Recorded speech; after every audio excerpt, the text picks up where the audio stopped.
Hey everyone, I'm Mr. Willis, and this is your Macro Minute on bond prices and interest rates. Bond prices and interest rates have an inverse relationship. This means that as interest rates rise in the economy, bond prices will decrease, and as interest rates fall in the economy, bond prices will increase. The price of a bond refers to the principal or the face value of a bond. For example, if you purchase a corporate bond for $10,000, the $10,000 you paid to purchase the bond is the price of the bond. It represents the money you lent to the corporation who issued the bond, and since the $10,000 principal will be paid back when the bond becomes mature, it also indicates what the bond is worth to the bondholder. So why are bond prices and interest rates inverse? When an investor buys a bond, the issuer of the bond agrees to pay the investor an interest rate to borrow their money. This can affect the investor's motivation to buy the bond. For example, let's assume that when you purchased the $10,000 corporate bond, the firm that sold you the bond agreed to pay you 10% annually over the life of the bond. That interest rate is locked in and will not change, which means you earn $1,000 in interest each year, guaranteed. Now assume that interest rates rise to 15% in the economy.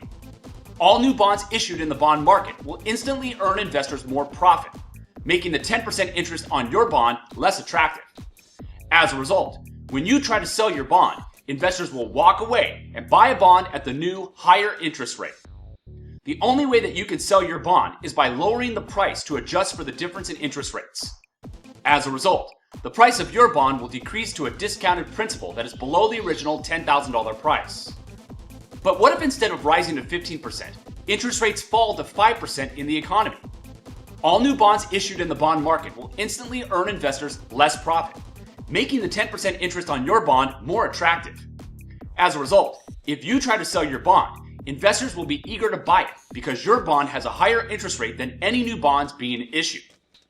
To take advantage of the elevated value of your bond, you'll adjust the principal for the difference in interest rates. As a result, the price of your bond will increase to a higher principal above the original $10,000 price. It comes down to simple supply and demand. When interest rates rise, your bond earns less profits at its fixed interest rate, which makes it less valuable and less demanded, which decreases its price. When interest rates fall, your bond earns more profit at its fixed interest rate, which makes it more valuable and more demanded, which increases its price. Thank you so much for watching.